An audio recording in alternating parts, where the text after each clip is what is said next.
Mes chers frères et sœurs en Jésus-Christ, venus du Sénégal, de la Mauritanie, du Cap-Vert, de la Guinée-Bissau, de la Gambie, de la Guinée-Conakry et de la Côte d'Ivoire. Chers invités et chers pèlerins et pèlerines au sanctuaire marial de Popenguine. Le dimanche 10 février 2019, j'étais venu dans ce sanctuaire pour présider la célébration de la messe du pèlerinage des malades des 7 diocèses du Sénégal.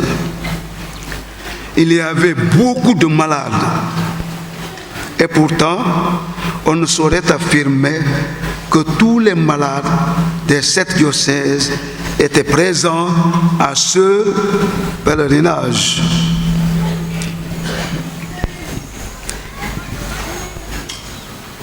Il y a lieu de reconnaître que la maladie a toujours frappé l'homme. Il l'a toujours terrassé. Non seulement l'homme, mais les êtres vivants. Notamment donc les êtres humains qui ne parviennent même pas à la supprimer, malgré les prodigieux progrès de la science et de la médecine.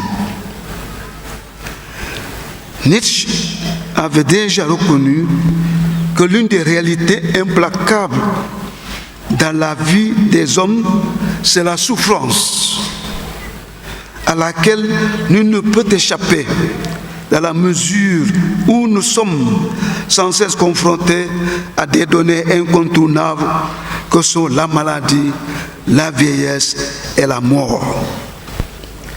Ces 3 entités nous apportent inéluctablement le lot de souffrances physiques, morales, voire spirituelles.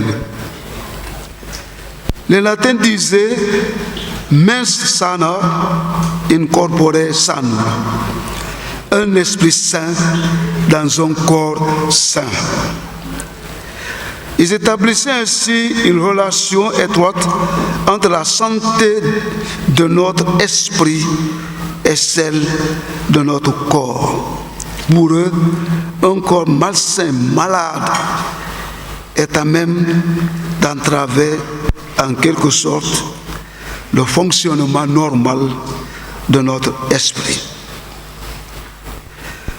Je me dois de reconnaître que le nombre impressionnant des malades du pèlerinage du 10 février 2019 m'a ouvert les yeux et m'a aussi amené à m'interroger.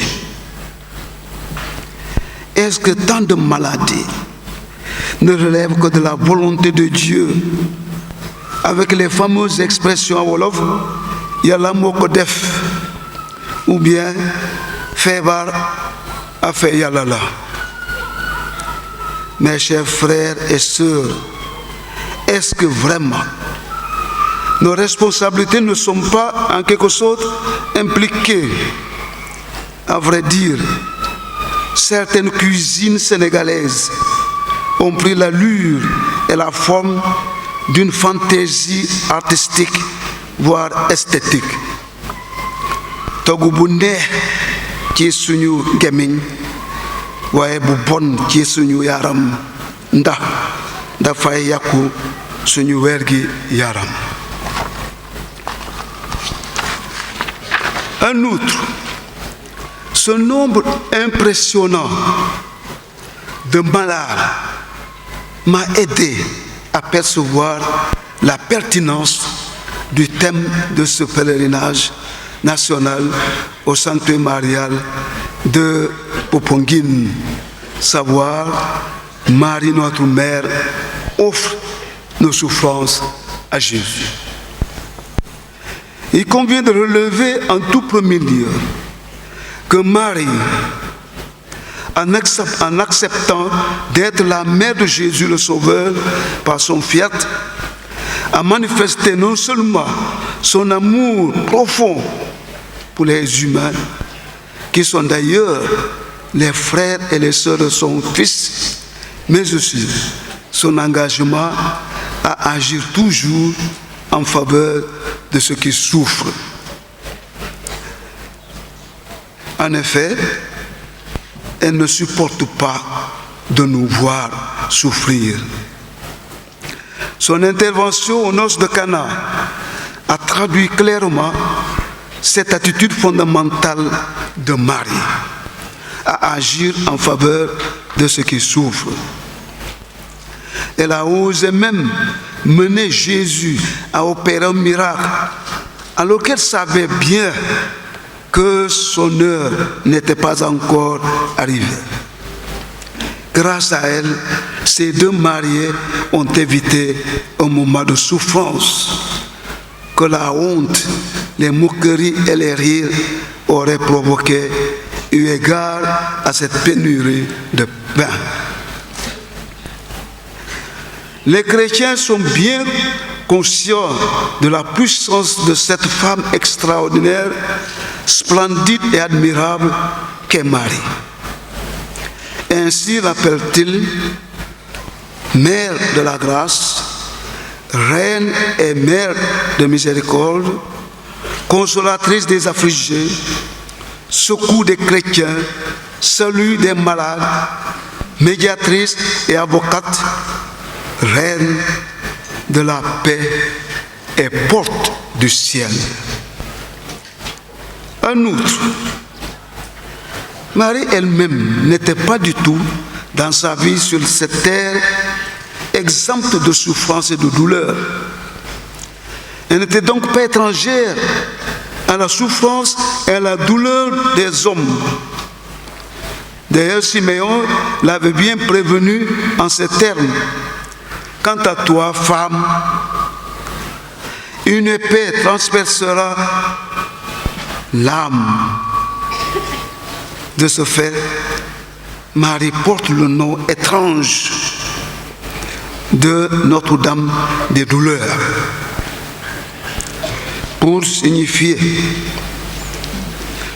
que malgré sa préservation du péché d'origine, elle a souffert en lien étroit avec son Fils Jésus, qui s'est fait obéissant jusqu'à la mort et à la mort sur la croix.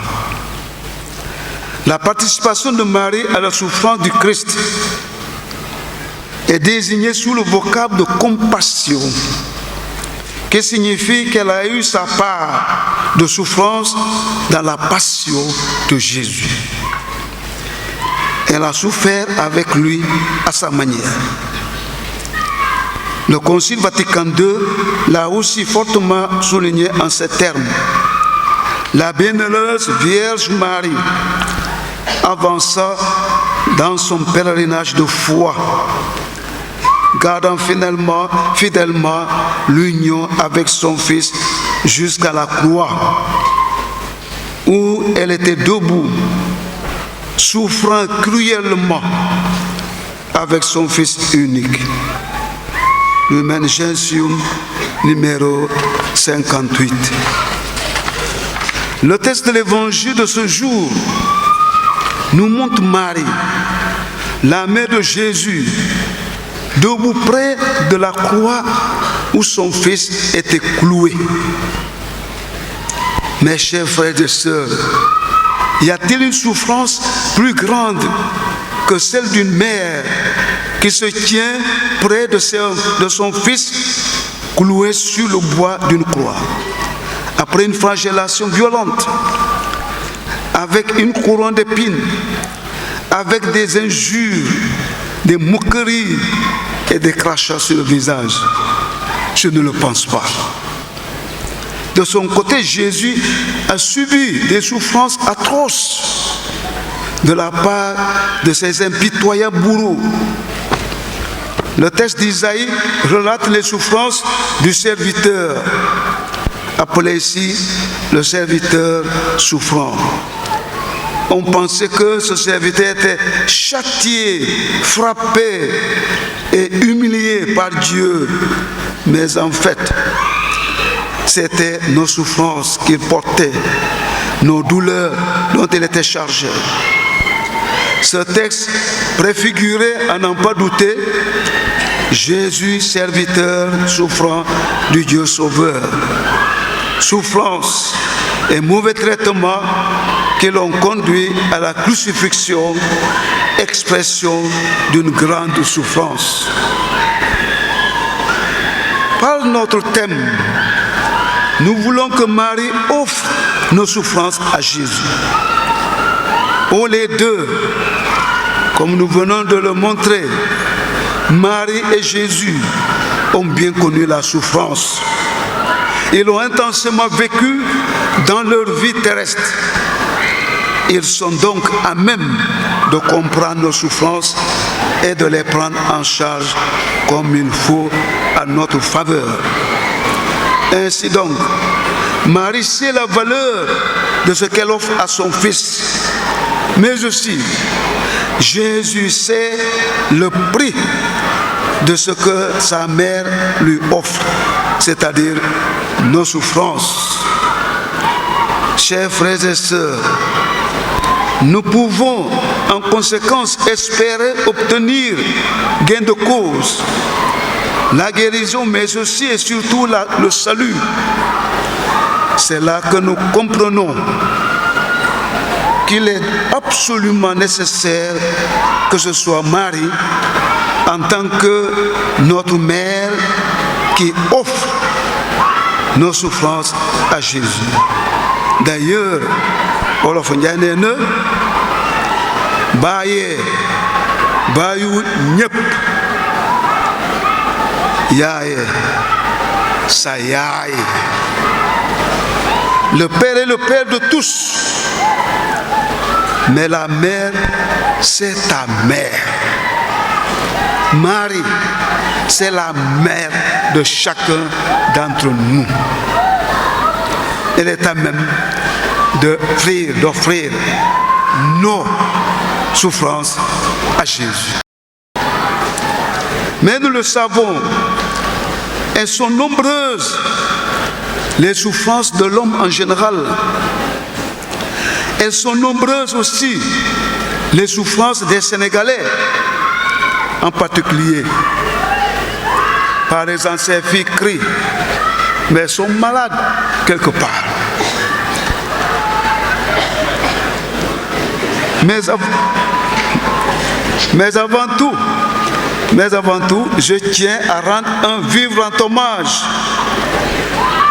à toutes les personnes qui travaillent dans les structures sanitaires, telles que les hôpitaux, les dispensaires, les postes de santé, les imprimeries, et qui, de ce fait, sont en contact permanent avec des gens qui subissent des souffrances de toutes sortes. Faut-il énumérer toutes nos souffrances? Pas possible et pas nécessaire. Mais il est bon d'en retenir quelques-unes pour nous aider à prendre quelque conscience de ce que Marie offre à son Fils. Notons tout d'abord la souffrance des personnes malades sans moyens pour se soigner. La souffrance des personnes âgées sans assistance effective et sans entourage affectif. La souffrance des personnes ayant perdu rapidement ou brutalement un être cher.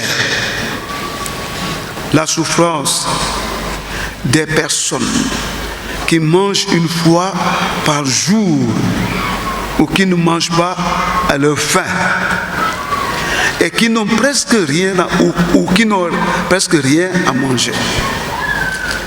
La souffrance des chômeurs sans espoir parfois de trouver du travail. la souffrance des épouses qui peinent toutes seules à nourrir leur famille comme si leur mari n'était plus. La souffrance des démunis qui n'ont rien pour vivre. La souffrance des jeunes qui émigrent de manière clandestine dans l'espoir de trouver un Eldorado en Europe, mais qui malheureusement vivent une grande déception. La souffrance des étudiants qui travaillent dans un climat trouble et dont les cours continuent parfois durant la période des vacances. La souffrance de la situation ambiguë des élèves qui, innocemment, ne parlent que le Wolof, même dans la cour de l'école. Certains professeurs se permettent de leur expliquer leurs leçons, leurs cours en Wolof plutôt qu'en français. Mais le problème, c'est qu'au moment des examens, ces élèves souffrent parce qu'ils se trouvent devant des sujets d'examen libellés ou écrits en bon français. Un bon français qu'ils ne comprennent même pas.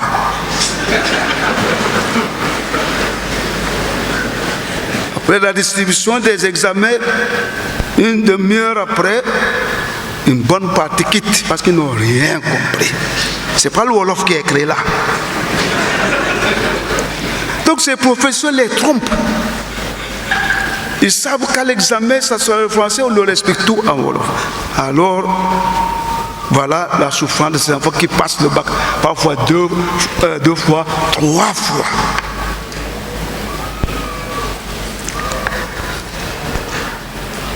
C'est le cas. Alors, du coup, le pourcentage des résultats des examens est inversé.